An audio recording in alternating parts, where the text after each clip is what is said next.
Welcome to a brand new episode of the Spoon Mob podcast. This week I am joined by a chef for the first time in like 6 or 7 episodes. I think the last time we had a chef on was like the beginning of November. This week's guest is Chef Zach Walters, who's also the co-owner of Sedalia's Oyster and Seafood, which is a restaurant in Oklahoma City, Oklahoma. Him and his wife, Savannah, co-own the restaurant together. And it's a pretty interesting origin story.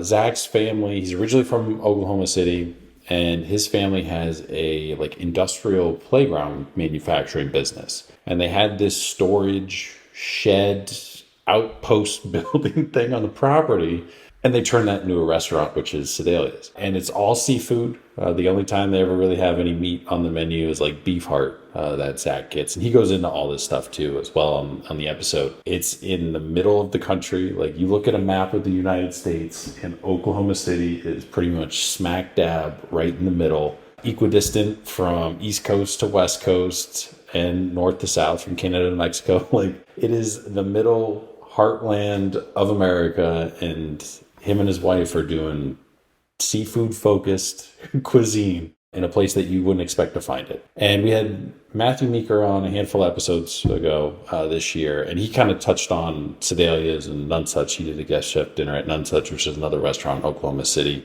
fine dining-esque. There's a handful. Gray Sweater's another one, and there's a few others that have gotten some national recognition, just as Sedalia's has. They were on the Bon Appetit list, but all of them kind of Bon Appetit, Esquire, James Beard Foundation. There's like this handful, kind of 6-7 group that's kind of paving the way in Oklahoma City for things outside of your steakhouses and your chains to thrive in. And I wanted to have Zach on just because it's an awesome concept. I'm always down to talk seafood and usually sushi if I get the chance with anyone, and grew up on the East Coast, so I love seafood. There are bits and pieces of seafood that I'm not a fan of, just different varieties of certain things. Shrimp being the big one. I'll eat it here or there if I kind of have to, if it's incorporated in like a tasting menu or something like that, but I don't eat shrimp. I don't seek it out. That and prawns is just not something I'm into. I've had all sorts of different sourced and quality ones. It's just not something for me, but a lot of people love it. And there's some stuff that I like that other people don't like. Oysters is one of those things. And there's a handful of others, mussels too. So seafood is pretty wide in what you can get. And we go into kind of the ethos of the restaurant, kind of how they approach things too, as well as Zach's career. So it's a pretty cool episode. It's a different format. We tweaked it a little bit. It just kind of worked out this way. Zach kind of goes through his entire career, and then I kind of come through with specific questions at different points in his career after that. And then we talk Sedalia's for the rest of the time. So it's a little bit different of a format, kind of still within what we normally do, but just kind of tweaked a little bit. And that's just how it naturally worked out. But Zach's awesome. He sounds, if you've ever heard of Kevin Smith, the director, an actor from like Clerks and stuff like that, Zach's voice is like a spitting image of Kevin Smith's. If you ever heard him on a podcast, they sound almost identical. So it was pretty wild at first when we were going. And he sounds exactly like Kevin Smith.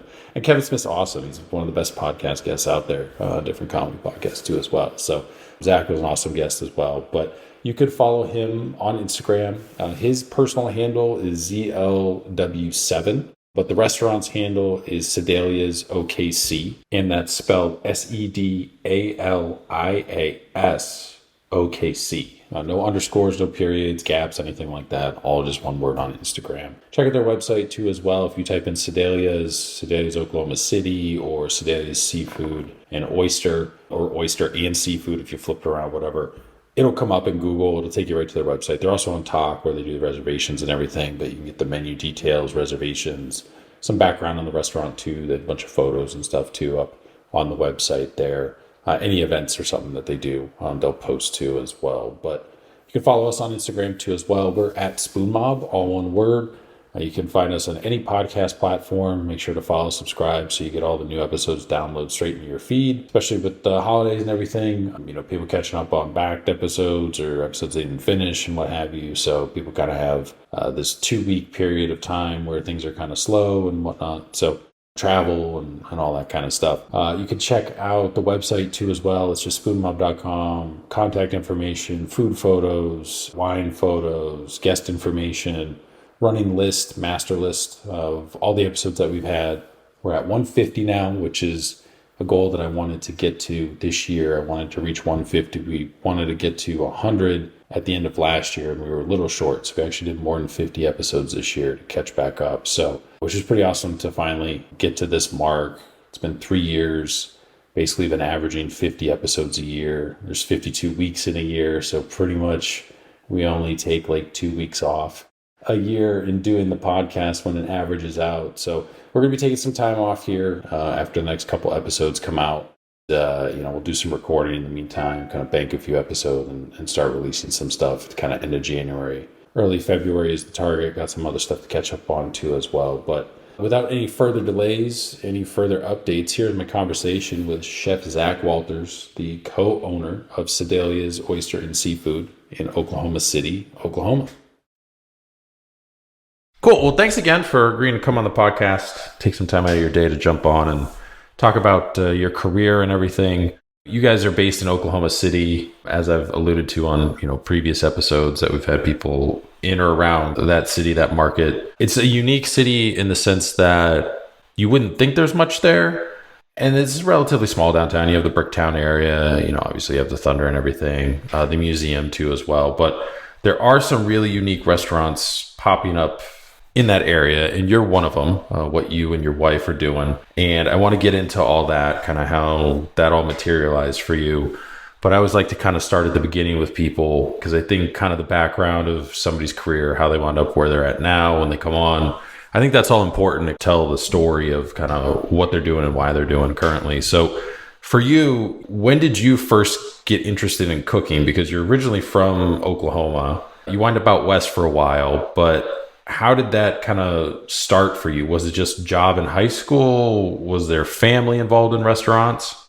No family involved in restaurants at all. My family's in education and then also in construction. For me, growing up, I had a grandmother that loved to cook, and that I was always fascinated to help. I can't say that was the inspiration that got me to actually get into restaurants. But during high school, I worked at a local Italian restaurant here, bus tables, did that whole thing. And then sometime around college, I was going to the University of Oklahoma. I thought I was going to go to law school. That was a short-lived dream for sure. But while I was down there, let me know that there was a new sushi bar that just opened up in Norman, Oklahoma, and that the guy needed help. And I had never cooked really in my life, especially not professionally. It was like, yeah, let me go give it a try. And I went in, and the name of the restaurant was Gaijin Sushi, which is kind of a racial slur in Japan. But he had spent enough time in Japan learning how to make sushi that he thought it was pretty funny to come home and open up kind of like a white guy sushi place. He was also doing some interesting, like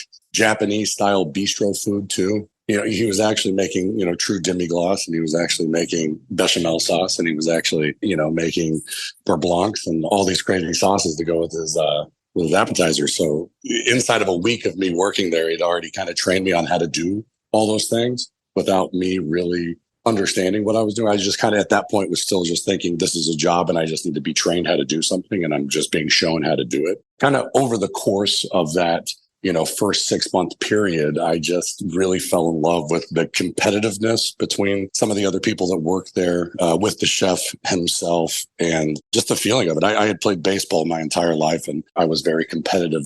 I kind of took that background of like training, because I did a lot of training for baseball on my own. And I just kind of took that mentality into the kitchen. So I kind of went home every night and started working on knife skills. I went home every night and started just, going to the grocery store and randomly cooking things, and just got really hungry, and eventually stopped going to school altogether. I had a friend that lived in San Francisco, and he was about to turn 21. And he was like, come out for my birthday. And I went out there and fell in love with the city. That was kind of it for me getting out of Oklahoma. I had spent some time in New York as an 18-year-old and enjoyed the energy of that. And I kind of always knew I wanted to leave Oklahoma City to get somewhere that just had more kinetic energy in it.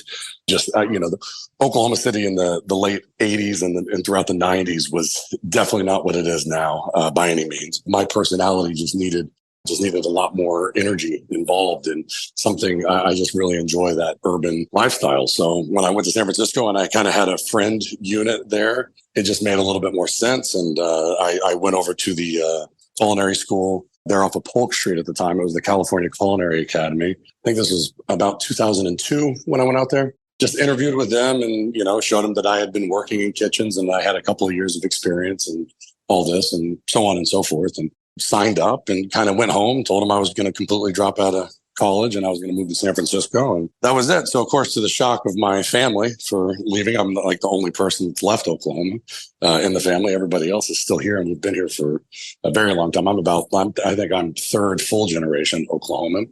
That was kind of rough on the family for a minute, but at the same time, I was young and ambitious and they knew they weren't going to hold me back. So wound up in San Francisco about 3 months before culinary school started officially. And that would have been just at the very beginning of 2003, looking for a job. And again, I'm extremely naive when it comes to restaurants. Born and raised in Oklahoma, a good night out for us was going to the Olive Garden. The only thing I knew that I could do was use a knife. I knew I could chop vegetables. I knew I could cook things. I knew I could break down fish. I could break down a salmon at that point in less than 3 minutes. I was very confident and very cocky with the skills that I had, but I hadn't the slightest idea what a food city was. I hadn't the slightest idea what a Michelin star was. There was absolutely nothing that I knew about the restaurant world. And walked into San Francisco with a shitty little resume that had some Oklahoma restaurants on it, walking into all these professional kitchens, being completely shut down by people and laughed at almost by chefs and CDCs and sous chefs and things like that, basically saying, no, get in line, go to culinary school first, then you can come back, that sort of thing. And, after about a week of really pounding the pavement, trying to find a job because I needed a job because I had zero money. It was like I kind of sold my drum set here in Oklahoma City. And that was the money that I moved to San Francisco on. I bought myself a futon, moved into the room that I was living with the two people that I moved in with. And so I had to have a job. So at this point, I'm thinking, Jesus, do I need to go find like a job at a sushi bar? Well, that wasn't going to happen. No sushi restaurant was going to hire a white guy from Oklahoma to work at a sushi bar in San Francisco. I'm on the bus in the financial district and I drive past a restaurant named Rubicon. I have no idea what Rubicon is. I have no idea what it signifies. I have no idea the history behind it, the person that owned it, all the people involved in it. But it was a restaurant and I hadn't gone inside there yet. And I walked inside and said, I'm looking for a cook job. They pointed me downstairs. And the chef at the time was a man named Dennis Leary. And he took my paper, my resume, and he threw it in the trash. Then he said, if you want to come back on next Thursday, then you can do a stage. And of course, I didn't have the slightest idea what the hell that was. But to me, I was thinking, okay, well, yeah, what's a stage? And he's like, it's kind of a working interview. And I said, oh, okay, yeah, then I'll come back. I did that. On that Thursday, I trained with the garde manger station, or at least I set up the garde manger station. I've never been in a high profile kitchen, especially one that was, squeaky clean and you couldn't speak. You had to ask the chef to speak before you could speak, to ask questions. Everybody was extremely grumpy. Everybody was extremely upset. I mean, even the dishwashers weren't polite. Like nobody was polite. But I just kind of stuck my head down, did what I was trying to do. They were showing me how to do things. I did it, so on and so forth. We got to service. They showed me how to plate some dishes. I plated those dishes and just kind of working through the night. And the guy that I was working with at the garde manger station, the chef called him downstairs to have a talk with him. And 5 minutes later, the guy kind of comes up to me in the kitchen and he says, hey man, good luck. And I was like, oh, okay. You're leaving for the night. Take care. At that point, the sous chefs and everybody said, well, it's time to break down the kitchen. So we start breaking the kitchen down and doing that whole thing and float the floors and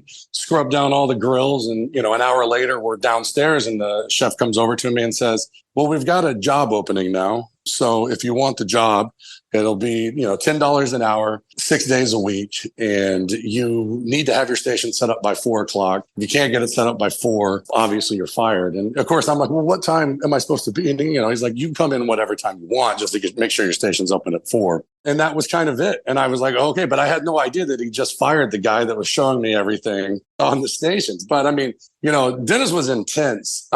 He was not like overly unreasonably of a kind of a short guy, but he was extremely intelligent, extremely fit and small, but scary as hell. And for like a 21-year-old me, I was just scared out of my mind of this person.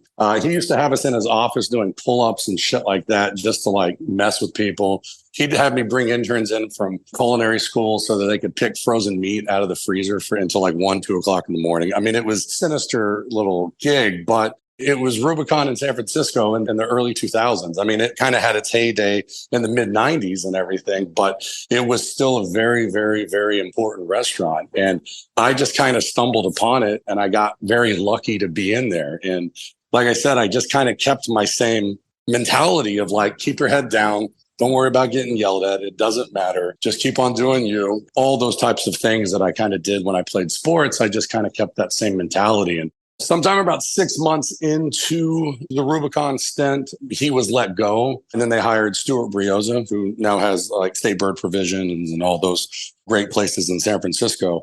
And so I got to spend about another 8 months working for another chef, which almost kind of like made it look like I was basically working for an entire new restaurant. And that was really awesome. We got to change the menu. The Stuart's attitude is the exact opposite of what Dennis's was. So much more just, hey, we can turn music on a little bit. Like we can relax, guys, like everybody have fun. It started turning into a very, very fun kitchen and a fun atmosphere. When I had moved to San Francisco, I kind of had a time frame. I moved out to California with a girlfriend at the time, and she had moved to LA, which is where she was originally from. And I had moved to San Francisco to go to school. So when I was done with school, the idea was for me to go down to LA to continue that relationship. So that's kind of how I was moving up in the kitchen and I was really having my footing. And I think that if I had a better head on my shoulders, like if I really thought about like career building the way that a lot of young chefs think about career building, like, okay, I've got to spend 2 years here with this person. Then I'm going to jump around and I'm going to start working at all these great restaurants to build my resume and to just kind of learn my craft. I probably would have stayed in San Francisco and just canceled that personal relationship. But I'm an idiot. And so I didn't do that. And I wound up down in LA, and I'm a person that's quick, especially when I was young. I'm very quick to get very, very cocky. So because I kind of at that point had spent a year and a half in a really high profile kitchen, I was kind of like, I'm done with that food. I already know how to do that. There's no reason to continue that kind of thing. So at that point I was thinking, okay, I'm going to move down to LA and we'll figure something else out. We'll go another direction. I wound up somehow at Journey. Troy Thompson was the chef at that place. And I did my internship down there for 3 months. What is the Ritz-Carlton? And it was absolute hell on earth. I don't recommend hotels to anybody. If you want to do them, that's for you. I would never recommend it. If that's your cup of tea, then go for it. But for me, absolutely hated my time inside of the Ritz-Carlton. I don't think the chefs liked me very much either. I felt like I was kind of combative, I guess, in certain ways. I don't know why, but there were just issues. And so it was a very bad internship for me, but I still got my grades. I still was able to pass. I was still able to get the associate's degree from culinary school. But after that, I was kind of like a wanderer. I spent 3 months there. I didn't take the job they offered me when the internship was over. And I just kind of wandered around. I kind of somehow found this weird gig at a place called Blowfish Sushi that was a freaking like Paris Hilton hangout in Beverly Hills at the time. It was the epitome of what Los Angeles was in the early 2000s, of just this really, really, really crappy, clubby food in this dining scene that was just overly expensive with very poor ingredients and very bad decor. It was just bad in all of its ways that it could be. And there was probably more cocaine being used than there was food being used in that restaurant. I somehow ended up with a kitchen managing job 3 weeks into it because the guy that was the kitchen manager got a DUI on his bike riding down the Sunset Strip.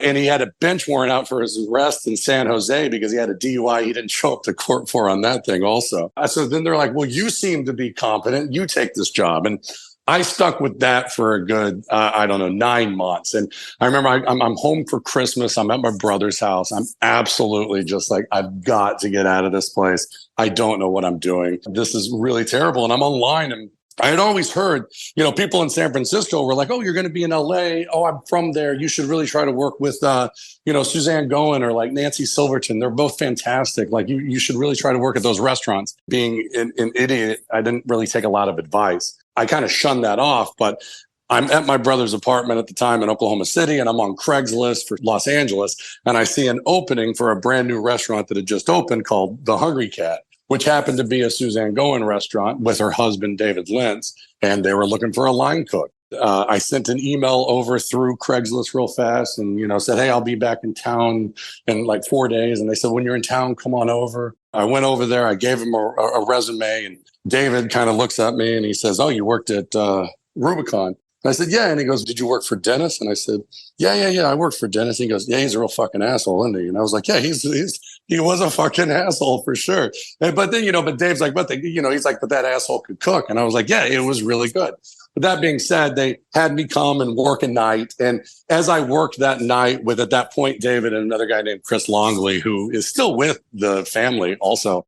He's basically married into it, but he was the CDC at the time for the Hungry Cat, and David ran it, and it was a really small line. But they kind of were like, where are you working again? I said, Blowfish Sushi. And they're like, why would you be there? Like that, what the hell? And I said, I don't know. I said, but I haven't put my 2 weeks in. And they were like, what do you need to put your 2 weeks in at a place like that for? And I said, because, I need to, I want to go, I'm not going to just quit on them. So they were like, okay, well, whatever. But I said, but I have 2 days off. So I'll come and work with you guys those 2 days off for the next 2 weeks. And then I'll come on board. And they were excited about that. And that's kind of it. And then I spent the next almost 3 years at the Hungry Cat, like definitely over 2.5 years at the Hungry Cat. And at one point in time, Chris had to move on for his own personal complications. So I took over as the CDC there, did that for a long time, loved it. It was such a great, busy restaurant in Hollywood at the time. And it was 2004, 2005, 2006. And that was really the first restaurant before the big boom in LA happened in 2010. It was really the first thing that was really focusing more.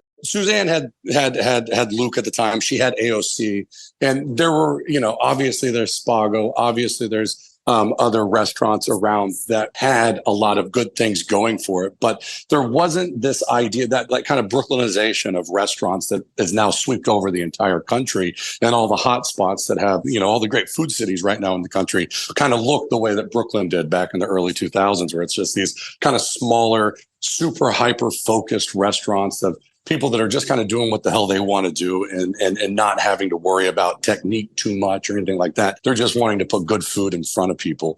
The real kind of like, to me, it's the epitome of a great neighborhood restaurant, where it's just like, I'm not overly concerned about what my technique is on this. What I'm concerned about is that the end product tastes good and that the customer is going to come back because they enjoy eating the food. That was the real feeling that we got. We were dealing, the bar program was absolutely amazing. Real fresh juice program that was really blowing it away.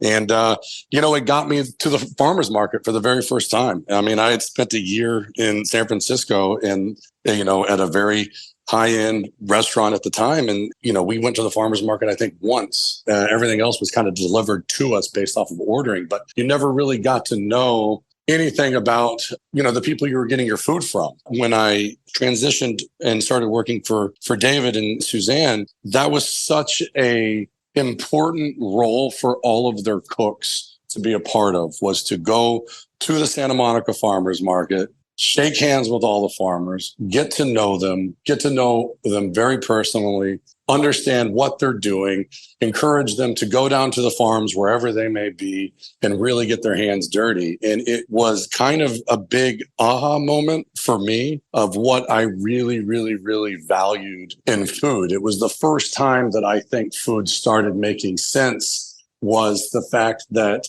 the ingredient speaks a lot louder than the person cooking the ingredient. That to a degree, we are just a shepherd, making sure that that ingredient is well preserved. And I don't know, I just really grew up in that little time. It's just something that I've not looked back ever since. I've kind of kept that. Obviously, it's Suzanne Goen, so she comes from, that Alice Waters lineage. So you have that strong California cuisine saying that is, whatever that means to you or to anybody else. It's kind of like, it does speak to the idea that vegetables and product and the people that you are getting things from are equally as important as anything else that's inside the restaurant. And so that to me just has been kind of a core value and ethos in everything that I've done since. After about, like I said, almost 3 years, I think our relationships were starting to dwindle a little bit. I think we just spent a little too much time. I think I'd kind of outworn my welcome a little bit. So it was time to move on. I kind of drifted a little bit between 2007 until about 2010, worked at various places. Some of them okay, some of them not okay. I didn't really, I spent some time baking bread at a cafe for about 6 months. I spent some time at somebody tried to hire me at a hotel, at a Morgan's Hotel Group, to do like a CDC program with them at the time, and that didn't work out. While I was kind of in that kind of transitional period, I had reconnected with one of our other sous chefs at the Hungry Cat, and his name was Chris, also last name Phelps. We just started hanging out again, just like as friends, cook friends, and just coming up with crazy ideas, smoking a lot of weed and drinking a lot of beer, and then coming up with some really dumb ideas until we came up with an actual good idea. We started thinking, hey, all these places we've worked at over the last few years, we're always like, we're kind of butchering all the meat. We're making all the sausage. We're doing all the bacon. We're smoking all the fish. Why don't we just do that? Why don't we just go get like a storefront and we'll just make bacon for restaurants, and it won't be a restaurant. It'll just be a butcher shop. And I was like, oh, that's a fucking brilliant idea. Yeah, that's the way to do it. That's how we're going to, make $1 million. But it stuck, and we really enjoyed the idea of it. And we started researching a lot of different types of pigs and different types of livestock and different types of farms in and around California of where we could get our product, because we started really centralizing our thought of, well, if we're going to do this, let's just be California only. Let's just really think about using California product. And doodling on my balcony at some point in time, came up with a name, which was Salt's Cure. And came up with a real, logo that kind of looked like a, chubby 3-year-old kind of drew it. We got a business plan together, and we started shopping it around, and people were like, this is not a great idea. You kind of need to expand on this. So we're like, oh, well, we'll do sandwiches in the daytime then. So we added that into the business plan. People started being a little bit more attracted to the idea, but we couldn't find money for shit. I mean, nobody knew who we were. We had never been chefs. We had never worked for, ourselves or anything like that. And luckily enough, like Chris's family had a little bit of money, so they were able to throw in a decent amount. And we found a location on the east side of West Hollywood, which was next to a liquor store where it was a big local scene for east side of West Hollywood to hang out and definitely solicit a lot of things. But we found a little storefront that, of course, was not a restaurant. And us being business geniuses, we were like, let's turn this retail space into a restaurant, because that won't cost a lot of money. That's exactly what we did. Somehow on a shoestring budget,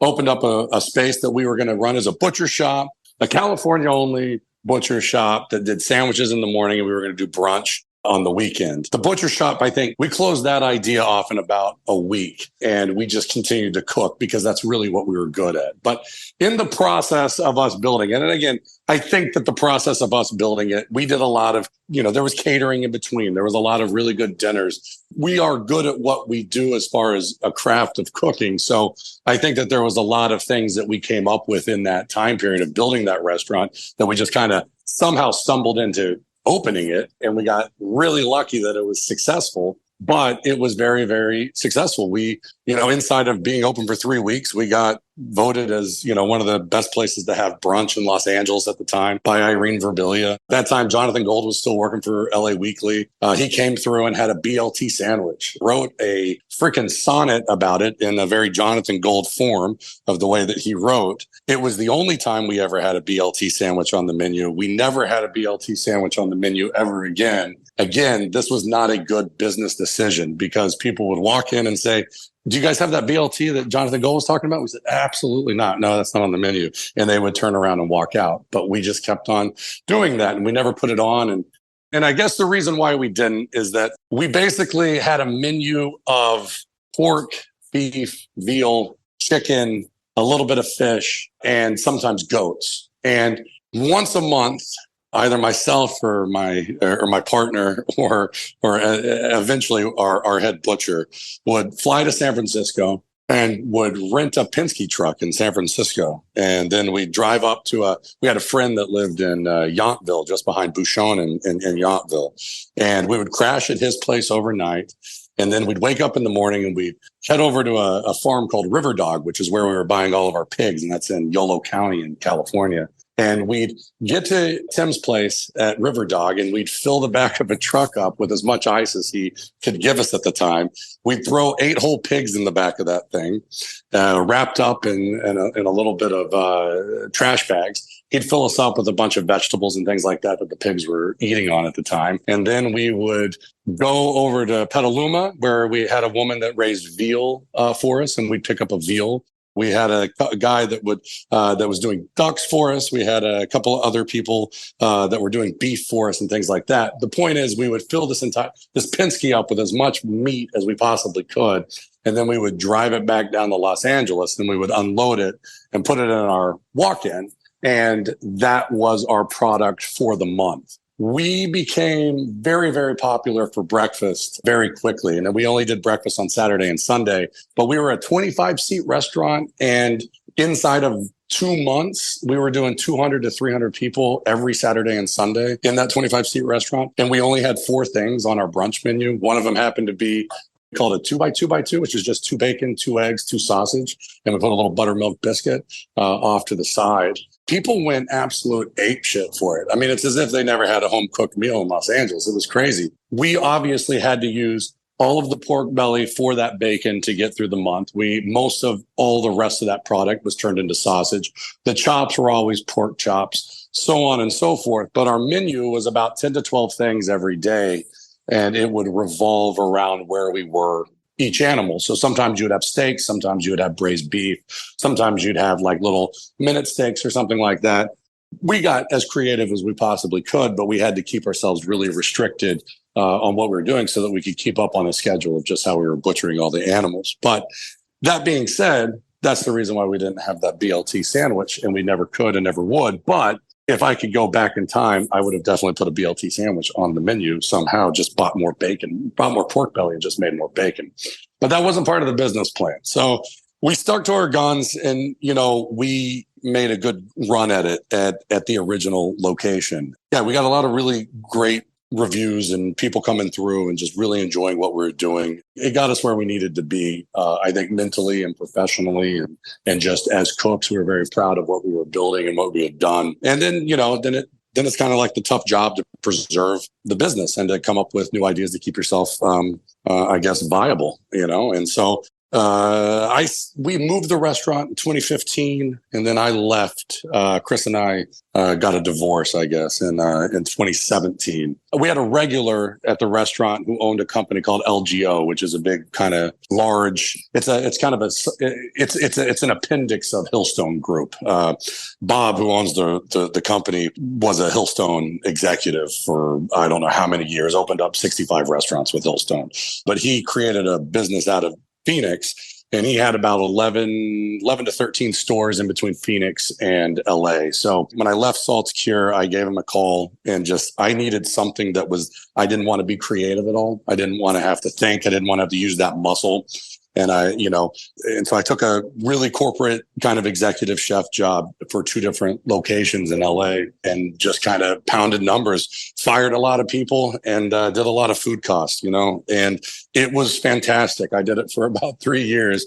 I didn't have to worry so much about the food. I didn't have to, it was a real break. But after about 3 years of that, I was starting to get hungry again. I was starting to get itchy. And at that point, my wife now, Silvana, and I had just gotten back from traveling back to the East Coast. And this is sometime around January 2020. And we were like, I had been in LA at that point for almost 17 years. And I said, I think I'm done. I think I got to get out of here.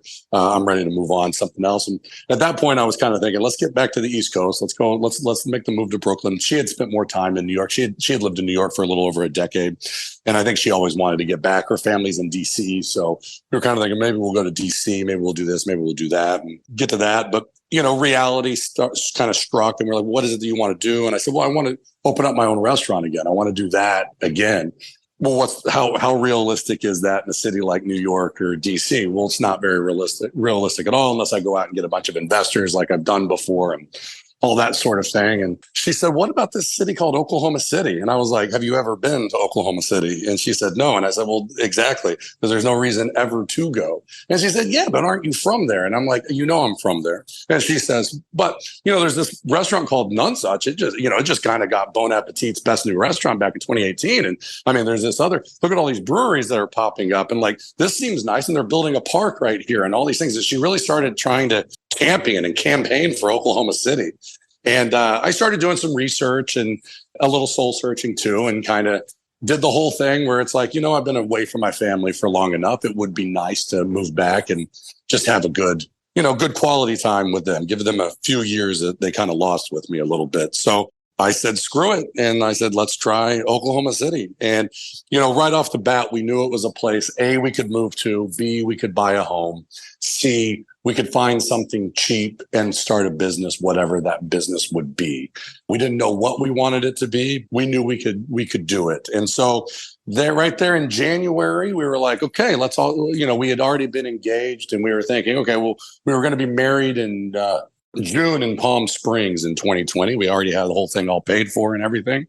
The weirdest thing happened in LA starting in February, and a lot of people started getting really, really sick. It got really weird really fast. And about March rolled around and we found ourselves jobless. We were like, well, are we going to stick around here in LA or should we go where it's significantly cheaper and try to save our money at this point? And so we moved to Oklahoma City in April of 2020 and hunkered down for the pandemic only lasted here for 3 months. It was as quick as it possibly could have been. And so April, May, June, and everybody was reopened in July. So we did the pandemic thing here and it was great. I mean, Oklahoma City is as large as Los Angeles with 1/10 of the population. So, you never have to worry about the highways being crowded. So it was really freeing. From there, I had taken a job at a place called the Jones Assembly here in Oklahoma City. And I'd started making some connections when we decided we were going to move here because I was thinking, okay, when we get to Oklahoma City next year, via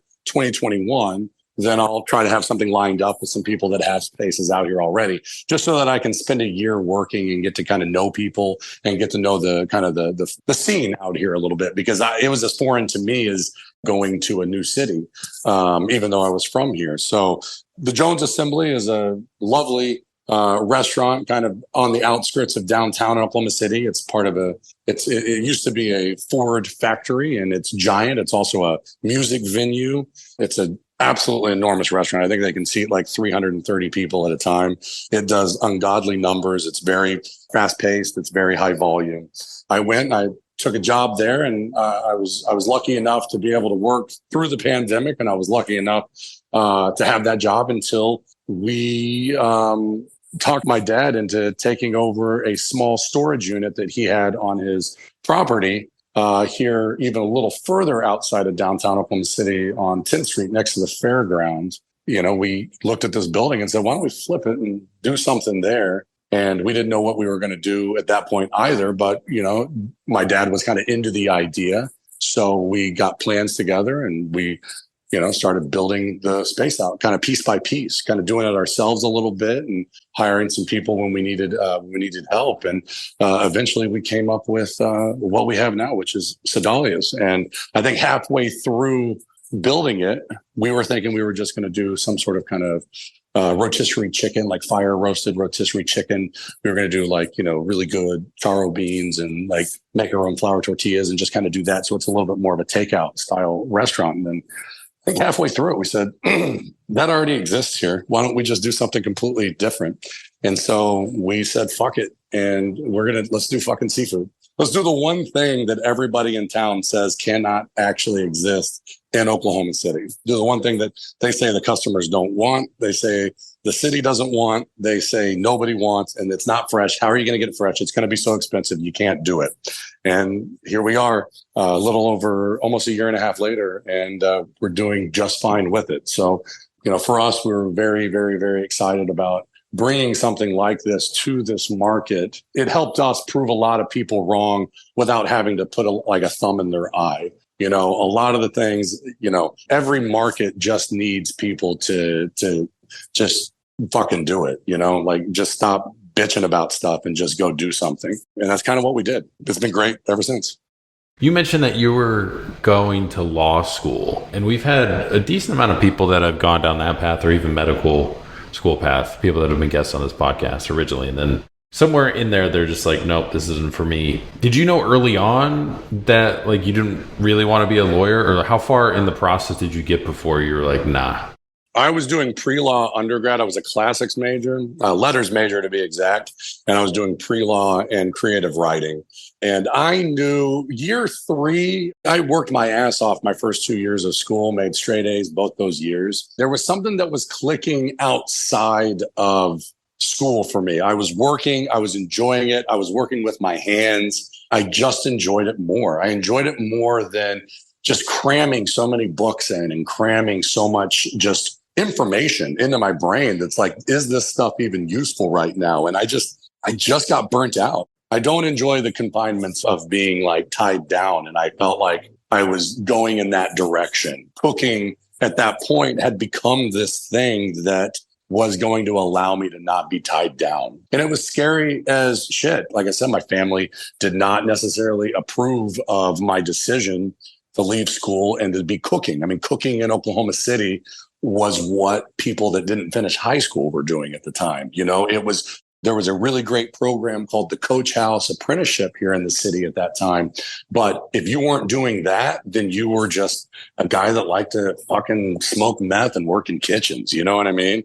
It's unfortunate, but that's this was also like the Italian restaurant that I bust tables at, the server smoked fucking cigarettes in the kitchen. Like, I mean, it was rowdy. It was a rowdy ass place. It wasn't too far away from the truth. But like I said, there was something about it I just really enjoyed. And I think the only thing that made my family feel better about it, whether or not I never needed their approval. I've never asked for approval from anybody in my family, but it always feels good when people accept what it is that you're wanting to pursue. But I do think that was also the beginning of the Food Network's rise also. And I think that them seeing, my mom secretly has always just wanted me to be a celebrity chef. Like, go get a job. She's kind of like, it's like if I was going to join any type of armed forces, she'd be like, well, if you joined the Air Force or whatever, that's fine because you're probably not going to see action that way. So she wants me to be a celebrity chef so I'm not like on my feet all day and have the possibility of cutting my finger off. So it's kind of one of those things. But for me, I think that had a lot for them to help out. And, my family's we're not a bunch of gourmands or anything like that. They don't understand the restaurant industry. They know as much about it now as I did when I first left Oklahoma. They know more about it now, obviously, because we've shined a bigger light into their world by coming back to Oklahoma City. They don't understand the difference between what the corporate, box restaurants on the side of the highway are compared to the small chef-driven restaurants that kind of scatter in and around different neighborhoods. They just know price points and one's more expensive than the other, and they want to go to the place where 2 people can eat for $21.99. So with the sushi restaurant you were working at in Oklahoma City before you moved, was he getting ingredients and stuff from Japan? Because my dad used to go to Oklahoma City for the FAA school down there. They're a big training school, and they do air traffic controllers, but a bunch of certification for other parts and components too as well. I remember him talking about there being some sort of like sushi chef down there. It was really random how that guy wound up being there, but he would bring in ingredients from Japan, and it was like the only place like in 5 states, like anywhere near it, that this guy was doing it. Was that, or was that a different restaurant? He was probably talking about Tokyo. There's a sushi restaurant called Tokyo. Tokyo opened up, I think, in 81, 82, 83, something like that. But he was really balling for a long time and still is. They just tore down their old restaurant and rebuilt a new one. And I mean, they're going strong. But Gil, we were bringing in most of our stuff from Dallas.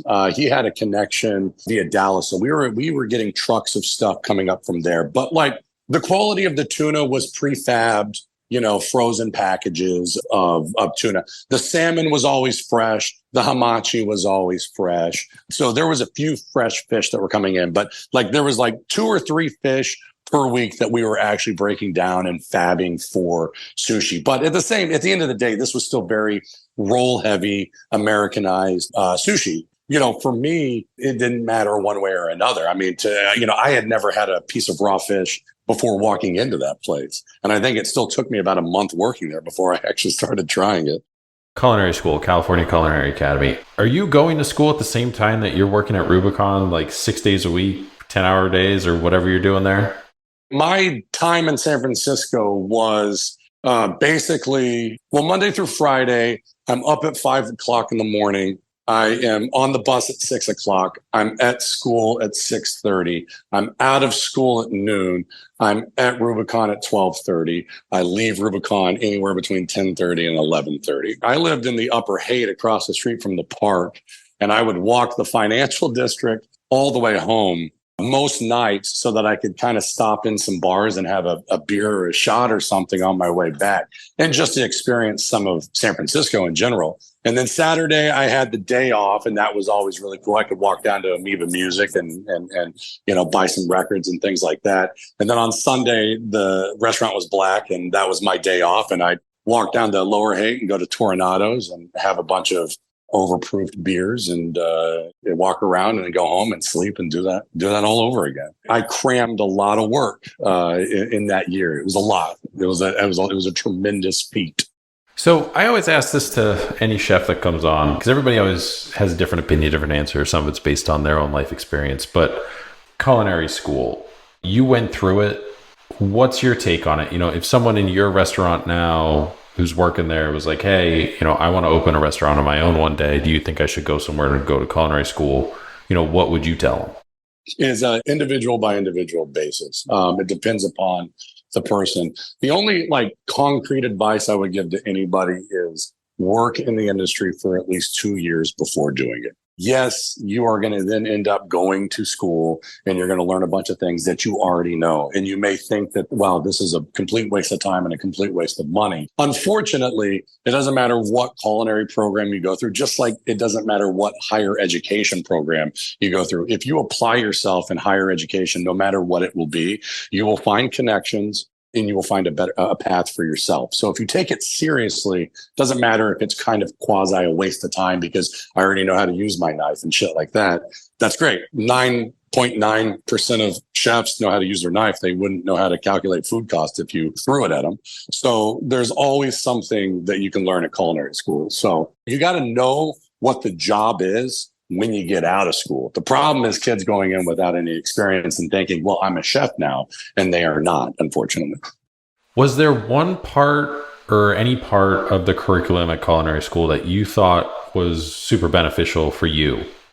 The wine program. I fell in love with wine moving to San Francisco and being lucky enough to work at a restaurant like Rubicon that had Larry Stone as the proprietor, who was the first master somm in the country running the wine program, which every single bar manager from that restaurant went on to be very tremendous somms in and around the city that are still creating what San Francisco is now. I was able to, you do 2 different classes. You do I think we did about 6 weeks worth of wine studying in culinary school. And that was definitely the thing it was my favorite part of the entire curriculum.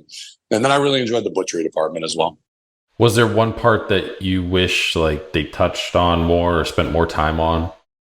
I think realistically writing business plans and things like that. I think that this is kind of a broader opinion that I have with education in general, but I think that in all curriculums, we lack realism. In curriculums, we're not setting any student up with the idea of what real life looks like in the moment. So how do you write a business plan? How do you understand, how do you read a contract? Somebody at some point in time is going to say, hey, you're a really good chef and I've got a lot of money and I'd like to open up a restaurant and I'll give you 10% of the profits after I get paid back and after everybody else gets paid back. Do you want to come and join? Oh, but you're going to have to work 6 days a week and you're going to have to do, a lot of people are stepping into a lot of shitty contracts. And I think that there should be a lot more information about how to avoid bad decisions. I don't know if that's realistic or not, but that's something I would just like to have more people coming through that have had real life experiences kind of giving one-on-one conversations with the classes to kind of say, hey,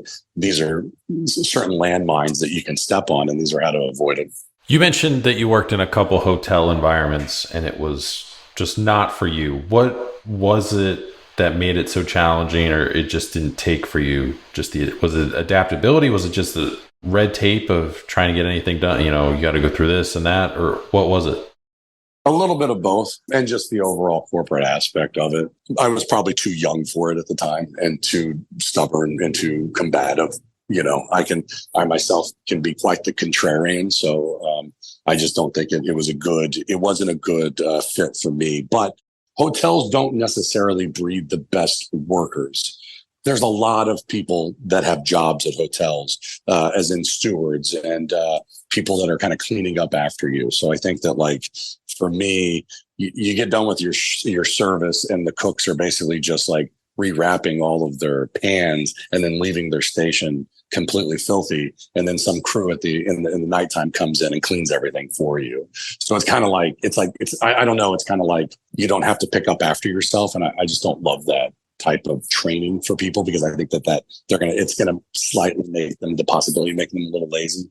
But I mean, those were my experiences. I'm sure there are hotels in and around the country, especially smaller ones and inns, that are doing, wonderful things that are not like my experiences at all. These were high dollar. I mean, Morgan's Hotel Group is a very big chain. And of course, the Ritz-Carlton is owned by Marriott. So, these are highly corporate things. And it just didn't take for me. When you had the restaurant in LA, Salt Cure, you guys didn't do dietary restrictions, right?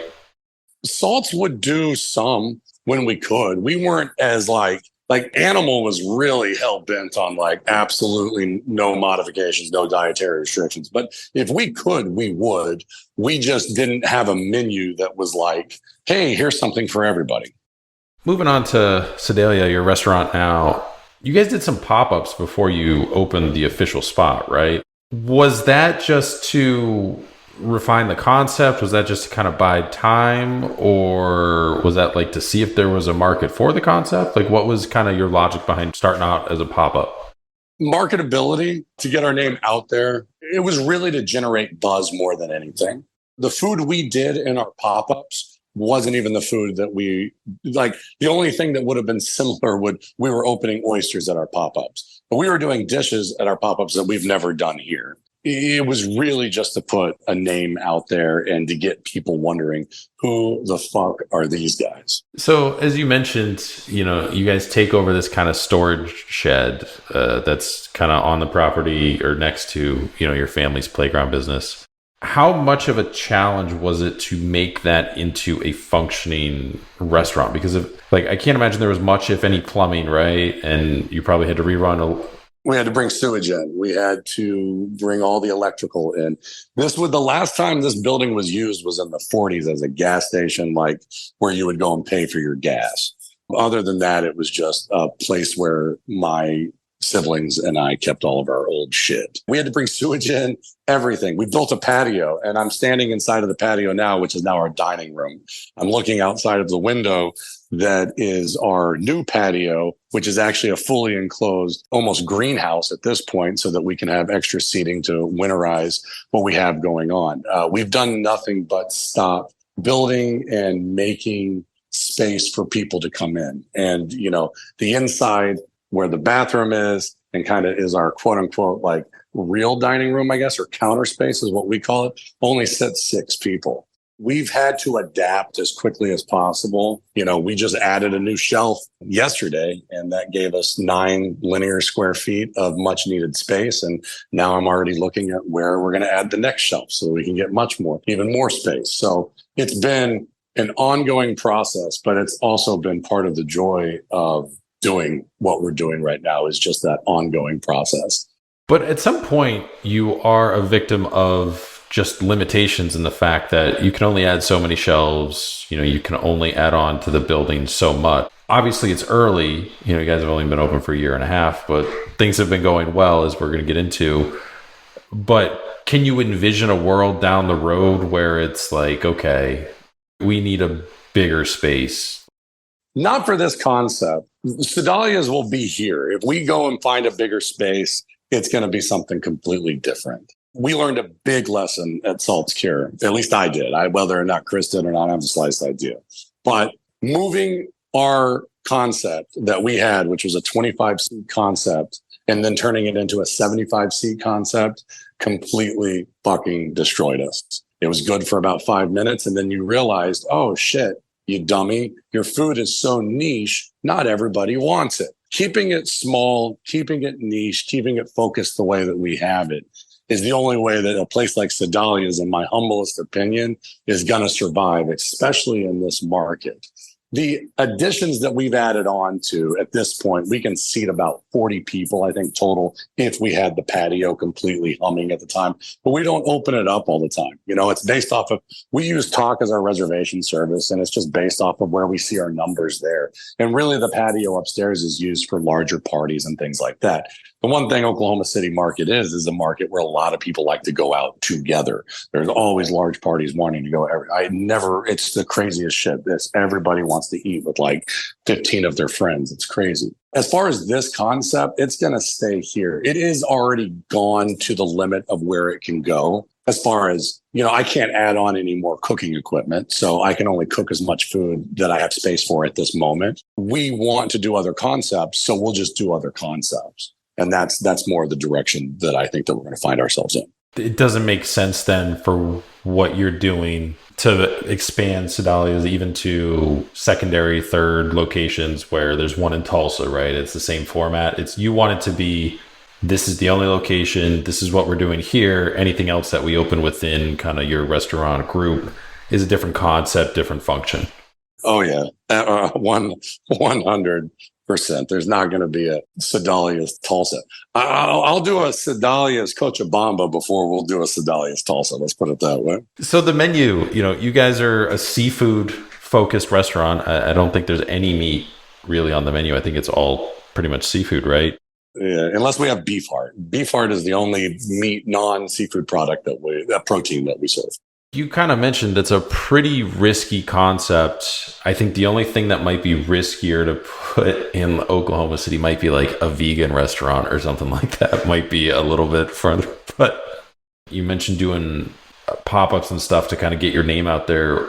Once you guys kind of started doing stuff, did you see people like open up to the idea of it? Because a lot of people I'm in Ohio, so the Midwest and the plains and stuff, they'll tell you, I don't like seafood. And you'll have a conversation where you're like, well, what don't you like about it? And they're just like, I don't like it. Well, is there a specific type you don't like? Is it freshwater? Is it saltwater? Did you have a bad piece of it? Like, you have to like almost dig into their history of it to find out why they don't like a particular thing, aside from them just being like, well, I don't like it. Okay, well, yeah, because all you ever had was like the fillet of fish from McDonald's. Like, yeah, you're not going to like most things probably if that was your first seafood experience. So once you started getting your name out there and everything, did you see the reception come back and people were like, oh, wow, this is actually really amazing. I'm so glad I tried this. I would have never like done this on my own. It's been absolutely mind blowing, the reception that we've gotten and the people that want this type of food here. Not just, oh, this is seafood, but this is focused and it's forward thinking. Like, it's been 100%, I would say 99.9% good feedback. We've had our 0.1% of people that were too expensive for, or the amenities at the restaurant just aren't nice enough, and so on and so forth. But as far as the reception of people that were like, thank you so much for having seafood here in the city, it's been crazy. It's been really, really, really crazy. I did not expect for it to be as positive as it has been. But it really showed me a lot about the city and the people inside of the city that want the next thing. A big component that you guys have is the oysters, right? And what's the sourcing strategy? Because you get oysters from a few different places. So do you try and do a mix where it's, PEI or Atlantic, some Gulf stuff, some West Coast stuff, or is it really just who's available and who you can get stuff from at that time? No, we're primarily East Coast only, unfortunately. West Coast is very, very hard to get out. We will bring in some oysters from the Hamahama area because they ship pretty much on the reg. But as far as food coming out of the West Coast right now is very, very difficult. It's been very difficult since COVID. I think that their numbers dropped so much that they're just now rebuilding all of their surplus. And, there's so many people that live on the West Coast and they're supplying to all those people already. So we don't get a lot of phone calls back to get food out of the West Coast, but we have found people on the East Coast that are ready to play ball. I had relationships from Los Angeles out in Boston already. And I remember when I left LA, I had a conversation with one of my main purveyors on the East Coast. And I said, hey, we're going to move to Oklahoma City. Would you be able to ship out there too? And he said, yeah, absolutely. So just let me know when you guys get up and running. And so that was already kind of a done deal. And then from there, just, with the power of, social media, I've found other people, especially, I'll see what people are doing, or the purveyors people are using in Nashville or in Austin or in, other spaces that are kind of like, quote unquote, landlocked to a degree. And then I'll just hit those people up and see if they're able to bring up here. So I've got a really good purveyor out of that supplies Austin and Houston and Dallas right now with really good seafood. They manage individual boats, individual day boats. And so they're bringing in very, very, very high quality, top dollar stuff. And then I'm able to get, as many times a week as I need to. They'll put it on a plane and just bring it up here whenever I need it. So that's been beneficial. With the oyster game, we used a company called Island Creek out of Duxbury for a long time. They're really big in the retail scene. They have a really good retail presence. They are a company that's like, we'll send oysters to anybody, anywhere, anytime. So I kind of hooked up with them really quickly and we're using them pretty much exclusively for a long time. And then, with some of these other relationships I've made over the last few months, I've now found another broker out of the Boston area that's just a little bit more cost effective for us that we're getting stuff from as well. Every time I find a new purveyor, they have a new product, like all of a sudden they're also bringing in these clams that nobody else has or another type of sea urchin that nobody else has. It's, and so we're constantly discovering new products just based off of finding new individuals that are willing to ship things to us. So you've said previously, I think in some stuff that I was reading, the bulk of the menu that you have is kind of designed to push people outside of their comfort zone. You've kind of designed it that way. How far are you pushing people outside of their comfort zone? Like, have you found the limit to where people just won't respond to, some ingredient or something that you have on the menu, some seafood item or something? Not yet. No. We really haven't. We always have sea urchin on the menu.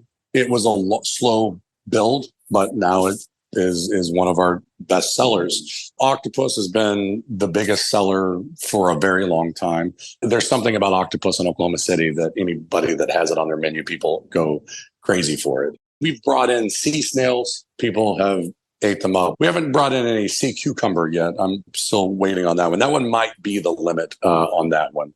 But there has been a lot of interesting little things that we've put together.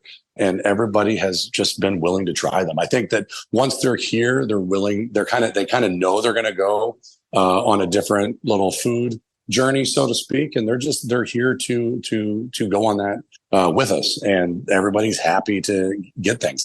You'll get the individual that says, "I'm not going to eat that. I don't ever eat that. I don't ever want that." But at least once a week, we have somebody that's never had an oyster before in their life, and they come in and they eat it, and then we see them again next week, and they want more, and then they're trying more seafood. So we've really exposed and opened the door for a lot of people. But ingredient, I think price is probably more of a handicap than anything, because unfortunately, when I do bring in fresh prawns and spot prawns and things like that, it's a hefty bill on the menu, and then somebody sees 2 or 3 prawns on a plate and they're like, what in the hell? And that's, that is where this market can be very tricky, because this market still looks at value first.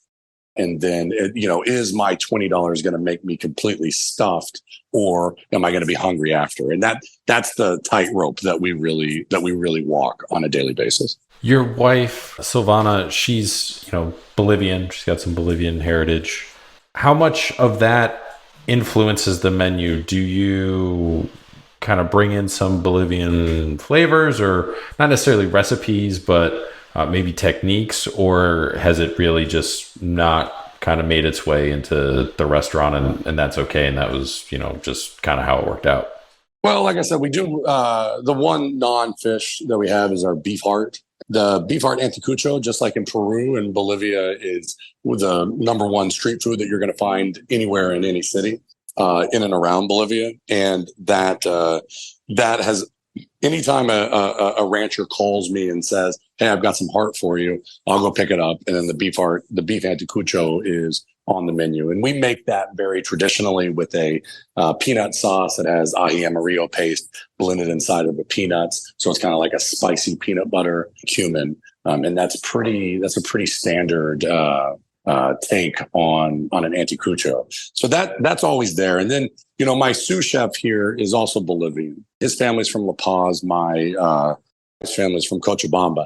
How the hell the two Bolivian people in Oklahoma found each other, I haven't the slightest idea. But I'm guessing whenever we were hiring in the very beginning, he saw, he's a big wine nerd also. And he saw, natural wine, half Bolivian, seafood, and was like, yeah, this is intriguing. I want to go work over there. So he kind of showed up, and that's the way that it is. And he has been able to travel back to Bolivia a lot more than my wife has. So he's always got a little bit more of a fresh take on what's going on.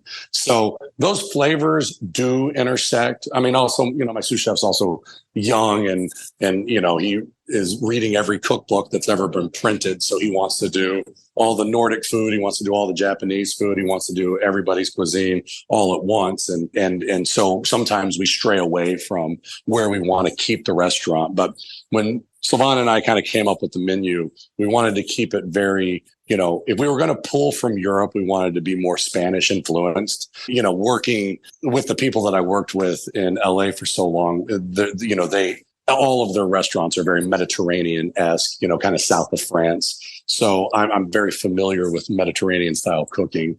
We just have kind of started adapting some of those to be a little bit more, have Spanish undertones. And with that Spanish undertone, obviously that bleeds directly into all South American cuisine.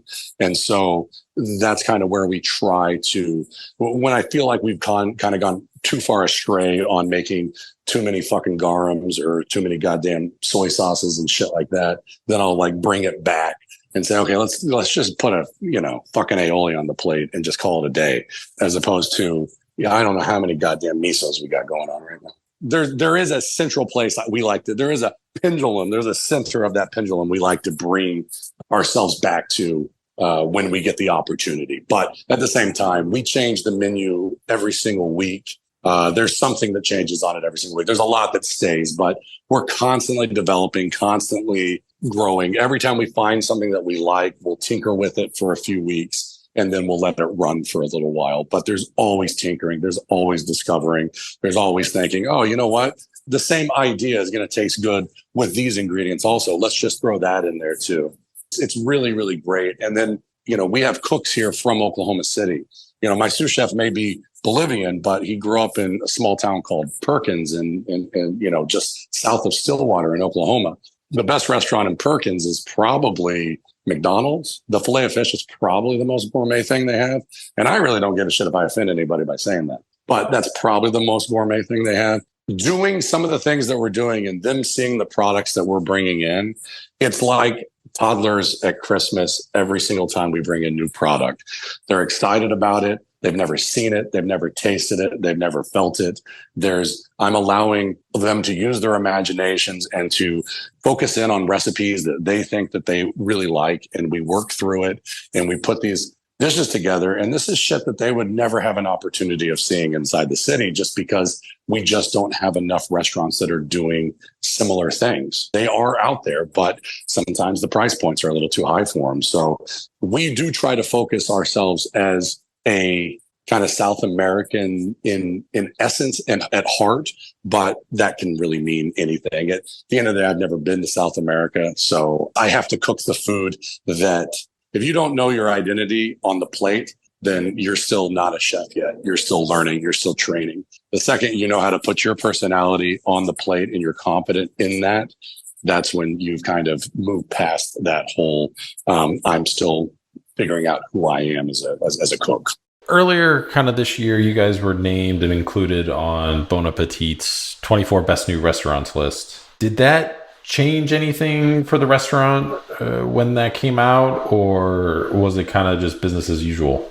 No, we got a good bump on it. It came at a good time. Summers can be really brutal here. So that came out in September, and it really picked us up from having a pretty brutal summer. Summers are hot here. People travel. Most of our clientele is pretty affluent. So nobody's here. Nobody's in town. It's all very sporadic. So we needed the bump in sales at the time. So it came really at the right time. And it was a good wave for about 8 weeks. And ever since, and November was fantastic. And then we're kind of moseying ourselves into, the end of the year, which is always a busy time also. So it really came at a really good time. You've opened restaurant in LA and Oklahoma City now. What was kind of the biggest difference between going through the process in each location? They both have their challenges. I think that the process, working with the city of Los Angeles, which we were working with West Hollywood, thankfully, because LA is much more difficult to work with. But we were working with West Hollywood, super small, super, the manager of the city will just invite you in his office and shoot the shit with you and that sort of thing, even though they were really helpful. They kind of guided us really well. Here in Oklahoma City, not so much. It was kind of like every time I turned around, I had done the correct step, but nobody was telling me I needed to do that step. So it was kind of like, I kind of went from A to C as opposed to A, B, C. And, I just was constantly like fumbling over myself. When we got opened, it was much easier. Like the inspections in Oklahoma were pretty easy. People just kind of walking in and looking and being like, yeah, that looks good. See you later. And like, all right, we passed. We have what's called the Able Commission here, which is what runs our alcohol laws. When the lieutenant for the Able Commission came to do our inspection, he walked in and he said, well, where are the TVs? And I said, we don't have one. He goes, but this is the bar, right? And I said, well, no, we're going to be an Oyster bar. And he said, Oyster bar here. And I said, yeah. And he goes, all right, well, good luck. You passed. And they just walked out. All right, man. More power to you.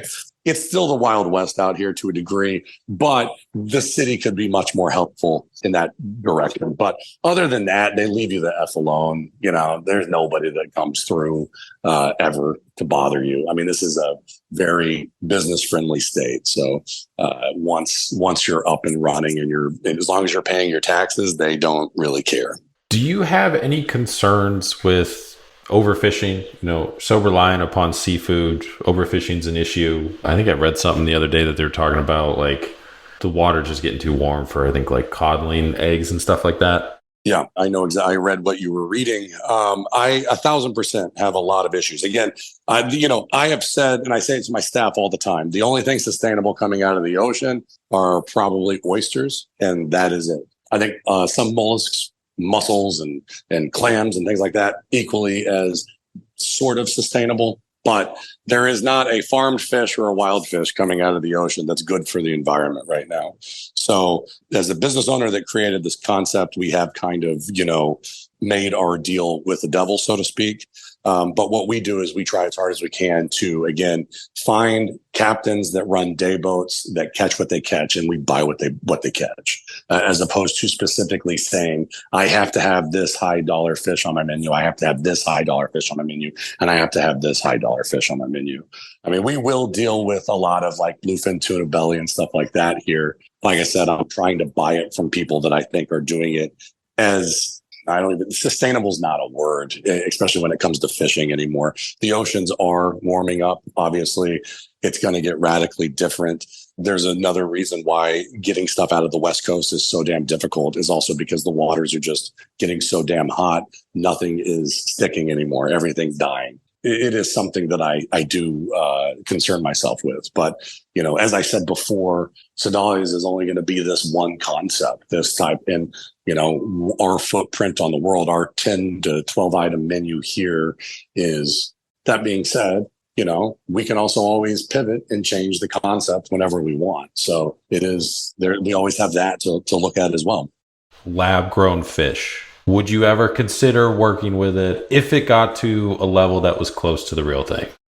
Yeah, I'm not going to say no right now. I don't know enough about it to just, dogmatically say yes or no. I'm open to any of those ideas, but I also, again, I just like, do we really want to grow fish in a lab, or do we just want to say, hey, maybe there's no tuna for one fucking year? I think we could all do it. and then maybe that's extremely, crazy for me to think, but it's like, I just feel like the latter is a lot easier than getting shit grown in a lab that we're all going to enjoy. I'm sure, like my son, when he's my age in 40 years, I'm sure he'll be eating lab food all the time.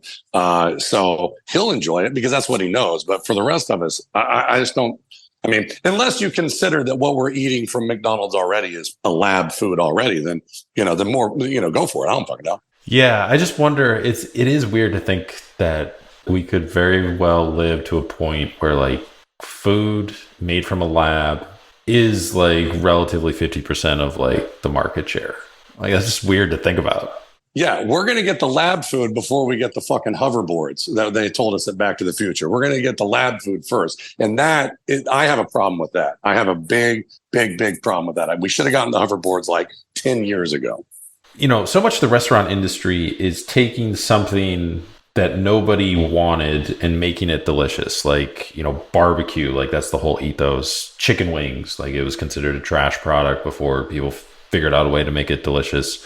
Kampachi for a number of years in the US was something that nobody wanted until eventually it made its way, into some people went overseas and saw it in Japan. And it's like, oh, it's delicious. And now it's like beyond like reasonable in terms of price. You deal with a lot of purveyors and stuff. What is kind of the next quote unquote trash fish that you could see becoming, mainstream? Green crabs. Those are the things, man.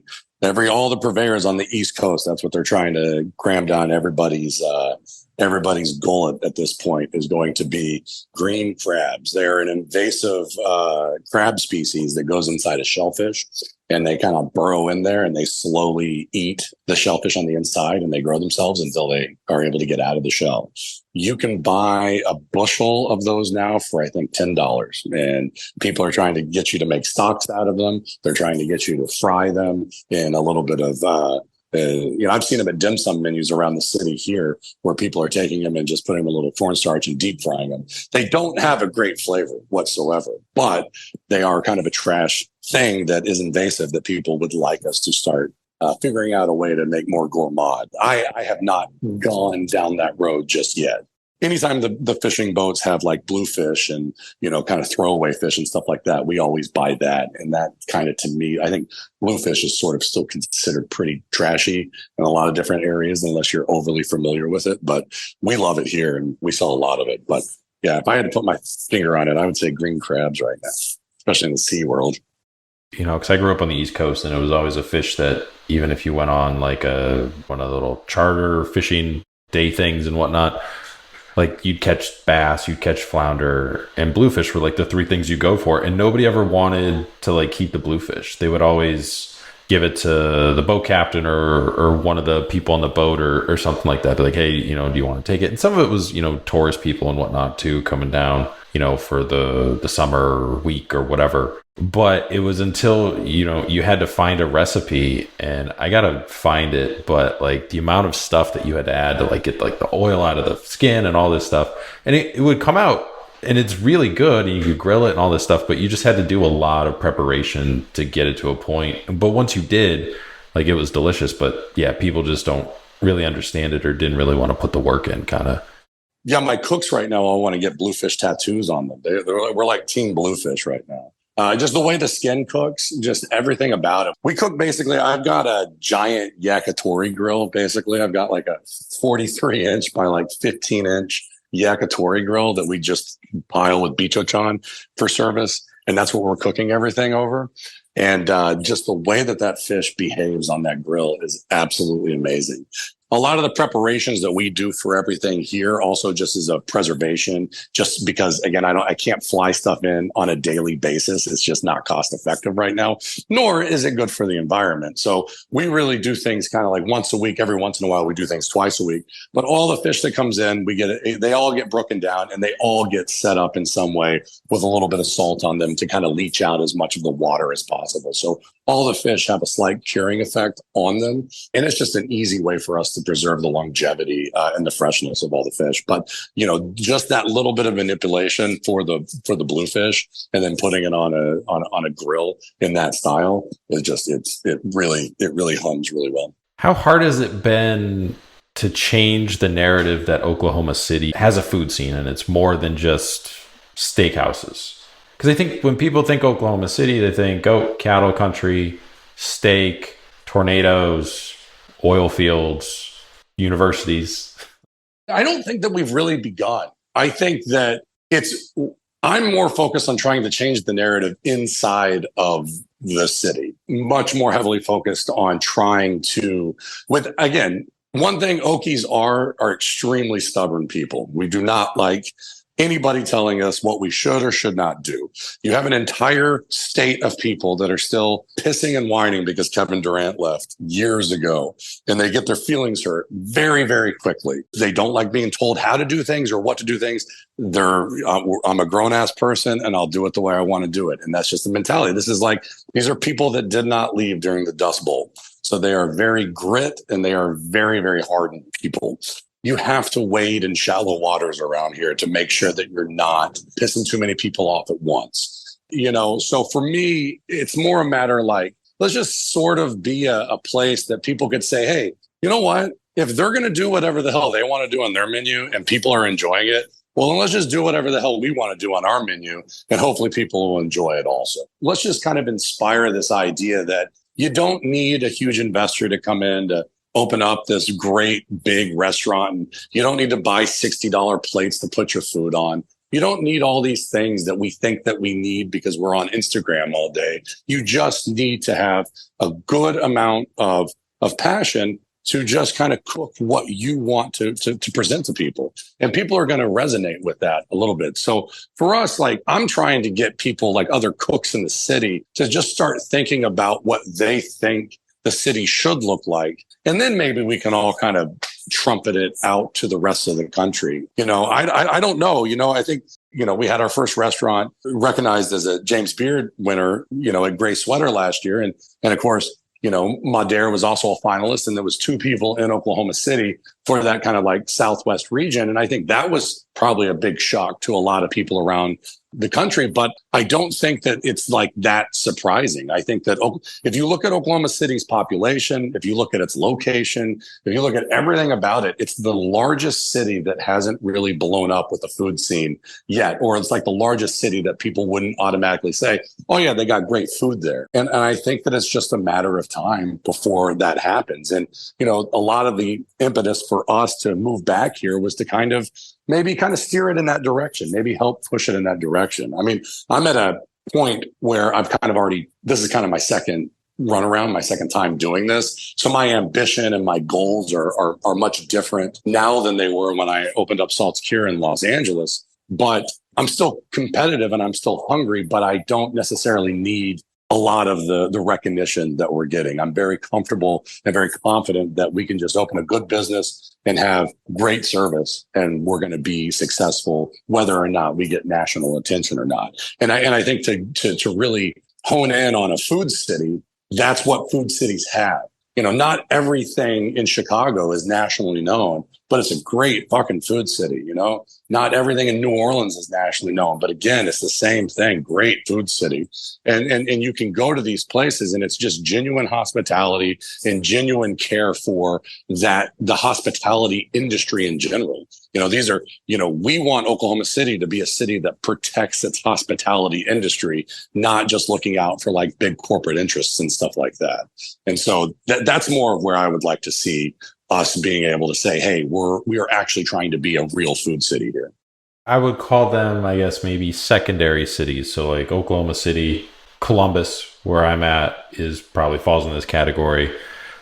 Big population, kind of landlocked, not a household name of a city. If you have to list off, the 5 places in the U.S. that anybody overseas would know, they're not going to make it to one of these. But do you think that those locations are kind of the future of the culinary industry? Like, you're always going to have, your New York and your LA, they're always going to have restaurants opening and closing. But due to kind of lower costs, lower rent costs, appetite for something new, population shifts, is that kind of where the next wave of the culinary industry is, and where you'll probably see more out there concepts pop up?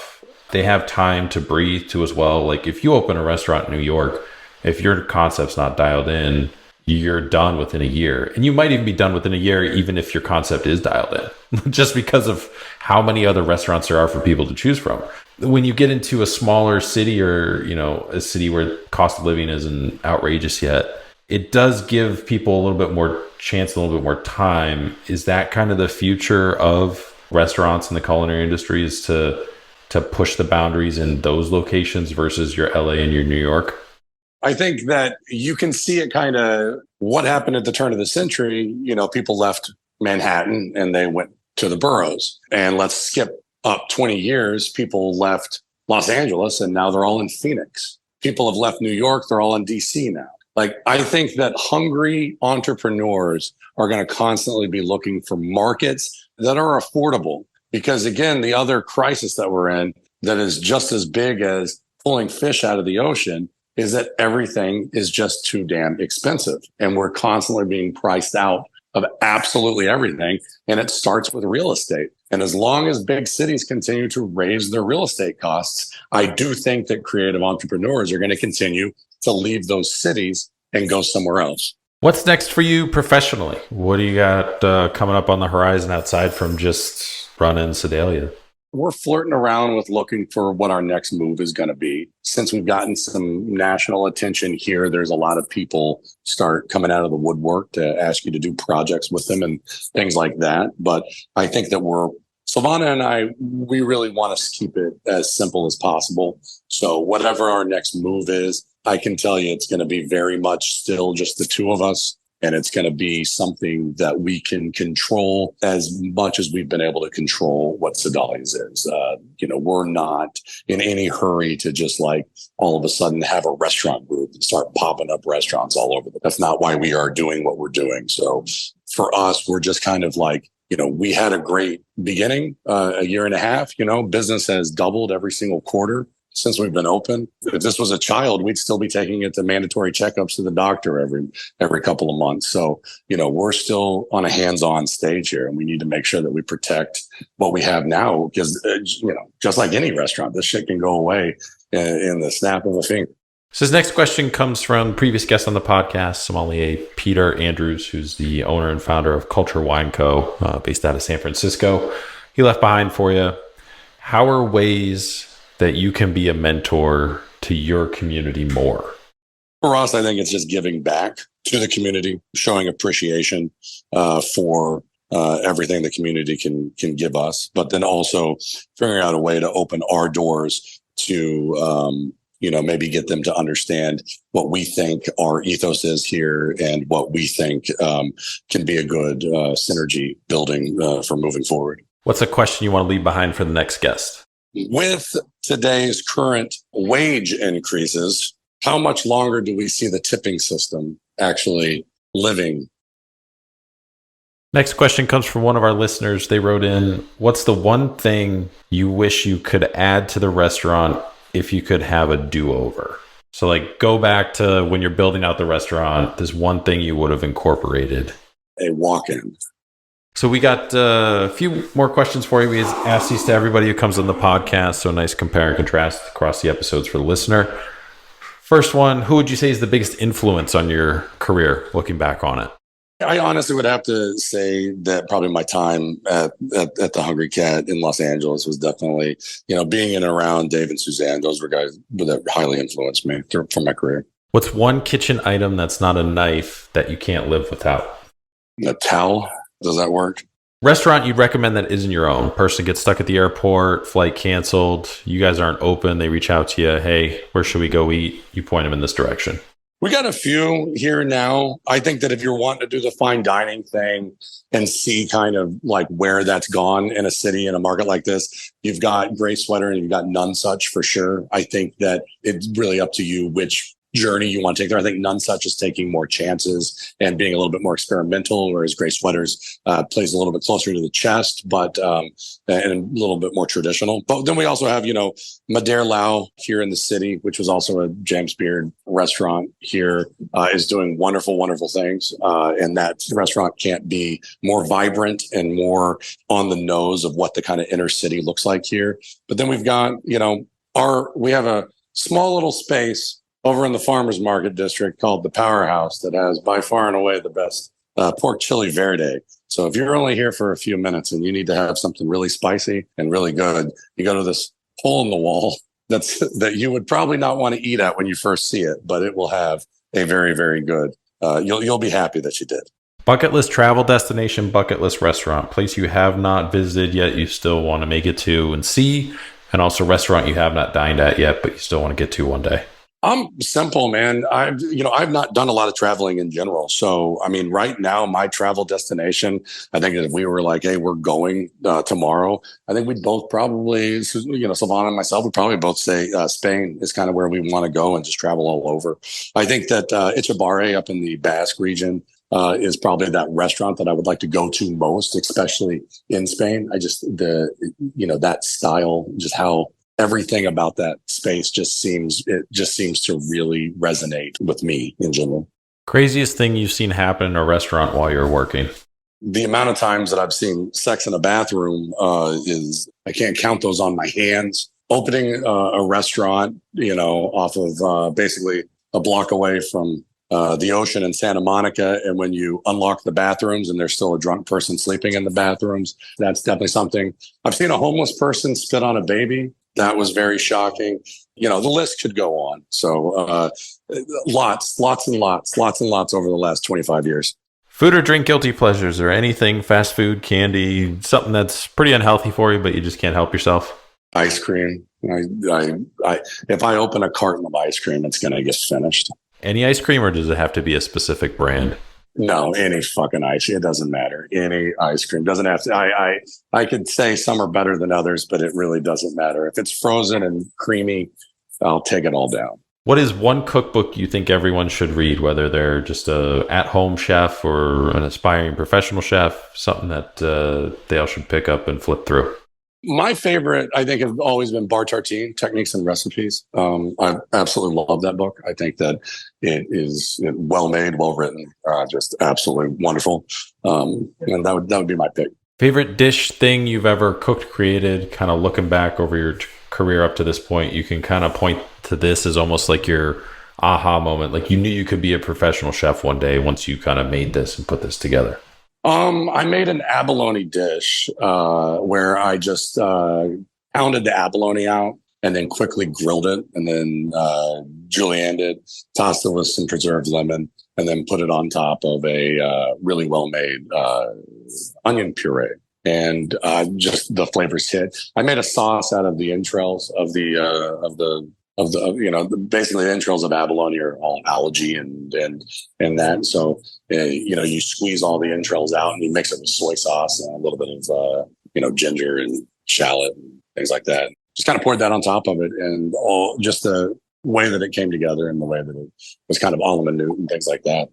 That was a big boost for me. I'm an Anthony Bourdain fan, but not everybody is or was. If you were, is there a moment, episode, scene that still stands out to you? If you weren't, is there anybody else who was also on TV, like a culinary personality, Julia Child, Emerald, whoever, that you just kind of gravitated towards when you were coming up through your career?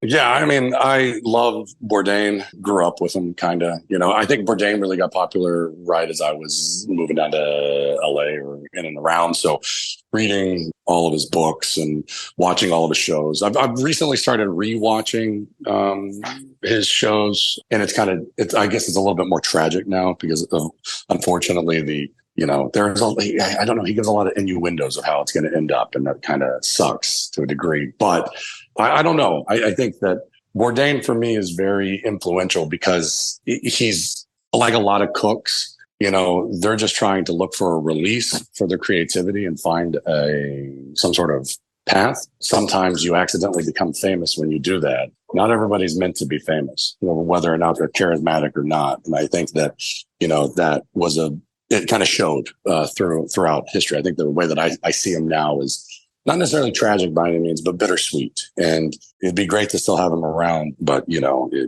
can kind of see where it was coming from. It's like one of the last 4 or 5 episodes he did. I forget which one it is, but they're in a kind of tropical destination, and it's really eerie when he's at like this table and he's talking about like how it ends. It's really freaky because it's not too far off from kind of the way it happened kind of thing. So it's just when you see that, you're like, oh yeah, this is pretty weird. It's just weird. Yeah, it's just, I mean, again, when you reread Hemingway, you're kind of like, oh, of course he blew his head off with a shotgun. This makes absolute sense. I mean, there's always been that with a lot of people's heroes and stuff like that. But, Bourdain was just kind of, it's one of those sad things where he was probably getting pushed a lot harder than he wanted to get pushed. There's only so far people can go. Where can people find you? Social media, website, reservations, plug everything. We are Sedalia's, however, I don't know. There's a town in Missouri called Sedalia, and it was known for whoring back in its time. And you can look that up on Wikipedia. It's the weirdest shit to write about a city. Sedalia is how I pronounce it. SedaliaOKC.com is our website. At Sedalia's OKC is our Instagram. I am at ZLW7. My Instagram is shit, but I will post stuff from time to time. That's where we are. That's where you can find us. Yeah, you guys are open, I think, Wednesday through Sunday, 5 to 10, and then Sundays 5 to 8. Yeah, 5 to 8, 5 to 9. I mean, it really depends. This is a sleepy town, so 8's normally the cutoff. No, this was awesome. Again, really appreciate you coming on. I wish that we would get here in Columbus a dedicated seafood restaurant. We don't have that. We have like an oyster bar, but they're not. The other aspect of their business is bringing in fish for restaurants. They don't have a fish, a seafood restaurant themselves. So yeah, I'm hoping somebody eventually decides to do it here. I love seafood. I grew up with it. So whenever I can find a place that does it great and it's on the menu, I'm always down for it. So yeah, I don't know when I'll be back in Oklahoma City, but yeah, there's some great restaurants there that we've been kind of watching from afar. So I'm definitely looking forward to somehow snaking my way back through there, whether it's wind up in Dallas and drive up or whatever. I've done that drive before, so it's not too bad. Definitely looking forward to trying everything out, stopping in. But if you need anything from us, let us know. Feel free to reach out. Always an open invitation for people to come back on the podcast. They got something new to promote or whatever. We always try and support everybody as much as we can. Resharing Instagram events and stuff that they have going on and whatnot too as well. Make sure to stay in touch. I had a lot of fun. I really appreciate you, bringing me on and doing this. This was great.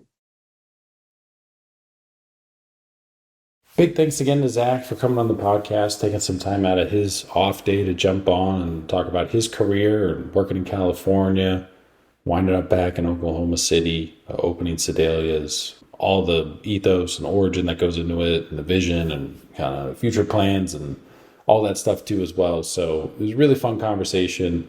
Super happy to have someone on that's in this part of the country that so often gets overlooked, rarely gets mentioned. I feel like a lot of places that we feature, Cincinnati, I feel is like that, even though they have a great food scene. And Columbus isn't at the top of anybody's minds either. Usually we have some great restaurants here.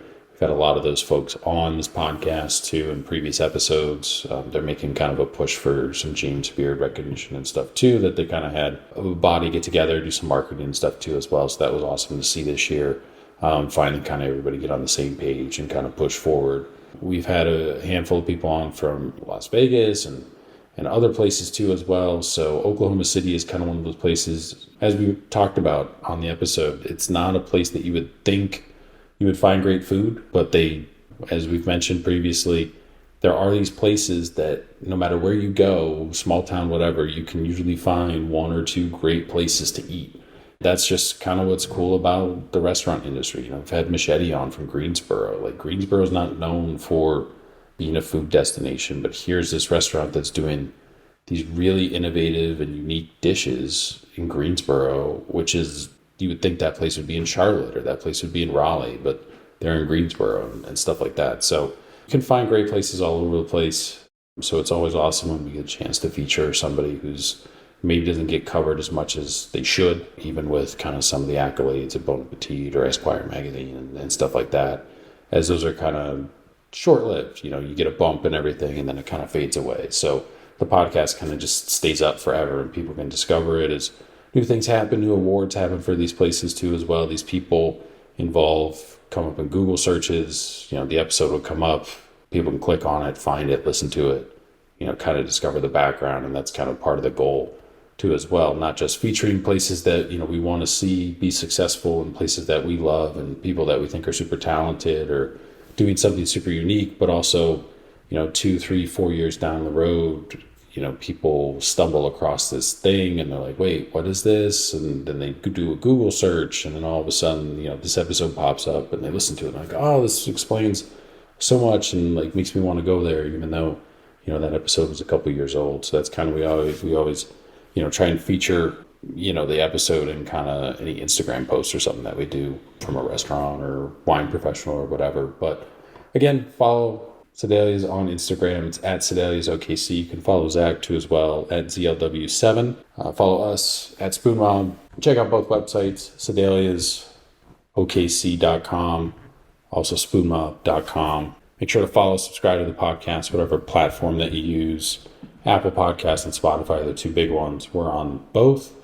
We're on Amazon, Audible, Google, all the other small stuff, Podcast Republic, Pocket Casts, Samsung. Like, you can find us on anything. iHeartRadio, find us there too as well. So make sure you follow, subscribe, whatever platform that you use. Helps us out with kind of the download numbers and everything, listens per episode. Usually kind of the first week is kind of weird. It takes a few days for that stuff to come in, but mainly we look at kind of the first month of an episode being out, and that's kind of what we're shooting for, because we do long form. So some episodes are an hour, some episodes can be 2 hours. And it's not like somebody can just get through that entire thing in one sitting sometimes. Sometimes it takes them a couple trips to the office or whatever. So completely understandable, but appreciate everybody who's been listening. Super happy to get to 150. That was a goal that we had. So thank you to everybody who's been listening along the way. If you're new and this was your first episode, welcome.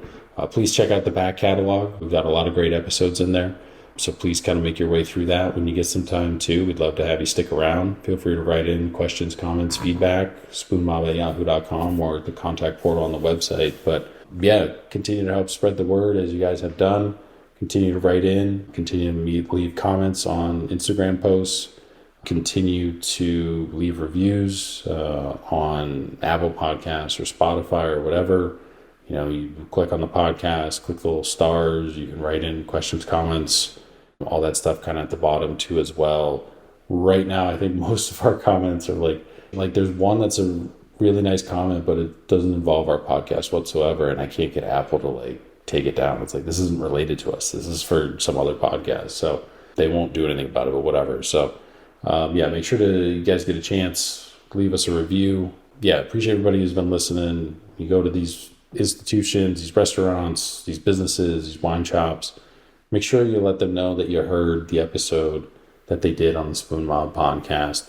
It always kind of brings a smile to their face knowing that they did this media thing and it was worth it, and it's reaching the people that they want to reach, and it opens more doors for them, and doing future interviews and stuff like that too, and growing and coming back on the podcast, and for us, being able to get additional guests and stuff too as well. So but that is it for this week.